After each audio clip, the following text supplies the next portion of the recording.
Welcome back to Tech Tech. I'm Adam Housley in Los Angeles. If you watch the show, you know each week we try to focus on military technology, and a lot of those technologies end up in the consumer marketplace. But in today's case, it's a little bit different. Military technology that U.S. taxpayer dollars is paying for is actually helping protect Israel in the Middle East. And here to talk more about it is our war games specialist and, of course, columnist for FoxNews.com, defense specialist Allison Barrie. She's in our New York studio. And, you know, I'm looking at the Senate Appropriations Defense Subcommittee, which approved the bill that provided the $621 million for this system. And Americans may have seen some of the video on our air, but it really has been a successful missile command, really, for those of us who saw the 80s video game.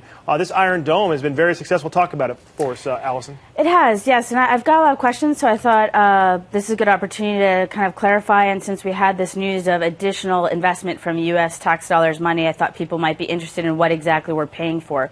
So at this point, if this does go through, we'll have spent more than $1 billion supporting this Dome initiative. And as you said, the reports from the Israeli Defense Force is that it's incredibly successful. So they're saying about 84%. We're looking at it right now.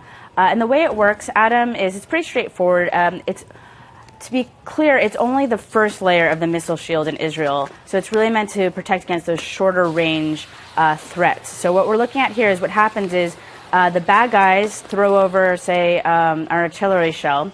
It's picked up by radar. The targeting data is then sent over the data rather is sent over and analyzed to battle management. And then they crunch all those numbers, they come up with the targeting data. This happens instantaneously, although I'm drawing it out a bit.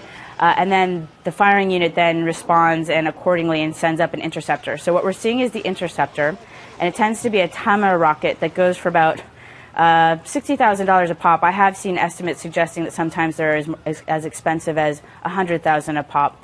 And when you think that in the last engagement, they lobbed over about 1,400, give or take, rockets, you can see how that tab adds up quite a bit to defend against the threat. Now, it's quite a tab for U.S. taxpayers if you're saying it's over $1 billion. And we can get into the politics of this, and people will ask, why are we spending the money and why aren't the Israelis? It's a fair question. Of course, the Israelis are an important partner, an important ally in the Middle East. I guess the question now becomes, is it applicable to the United States? I mean, we're obviously helping the Israelis. They're good partners. They're strong allies. But here in the United States, how does this play out for us? Is this a system do we have it? Can we use it? Are we trying to get it? Right. Really great questions, all of them. So just to take the first one, we're sharing the bill in part with the Israelis. So, it's a little bit of a mystery. It's not been disclosed exactly how much we're shouldering. But, a lot of the really smart guesses I've seen is we'll be shouldering more than half of the bill for it. And would it be applicable to us? I'm going to steer clear of the domestic politics involved in this.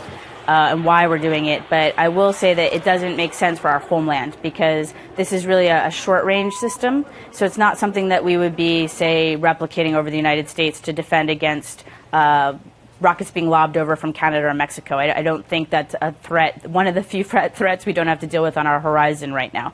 The other layers are the David's Sling. So just to be clear, it starts off with Iron Dome. Those are the short-range threats. Then it's David's Sling is the next layer of the missile defense, and that's going to be, Adam, the more medium-range stuff, and that would also include unmanned and manned aircraft, which sadly is kind of topical in the news today. These sorts of systems with what's happened with Russia and the Malaysian airline. And then the third layer, which is more applicable to sort of stuff we use to defend ourselves, is the third layer of the missile shield is Arrow 2 and Arrow 3. So those are going to be your longer range threats. And to defeat those, you're going to use an exo-atmospheric kill vehicle. And Arrow 2 and Arrow 3 both like use... the Aegis. Exactly, right. And we've talked about that before, and we've had a thank you to, they've given us some really great footage, which we've been able to share with everyone. So if people are interested, that's still on our .com. They'd be able to have a look. It's pretty cool stuff. So our system is fantastic. Is it better than Israel's third layer, Arrow 3? That remains to be seen because, of course, it's still in testing phase. But I can say that the reports from the recent testing over the last year and so, indicate that it is very effective. So just to be clear, because I think that's a big misunderstanding. People think the Iron Dome is, this one entire missile shield, and in fact, it's just that closest layer that's really dealing with those closer, short-range threats. Allison, very quick answer on this one. Sorry, I know that's a bit long-winded. No, you're fine. No, you're great. No, it's good stuff. Not that we don't need, obviously we don't need to hear stateside right now, but it is pretty mobile. I mean, we could potentially use it right in some of our facilities overseas or some of our allies overseas besides Israel.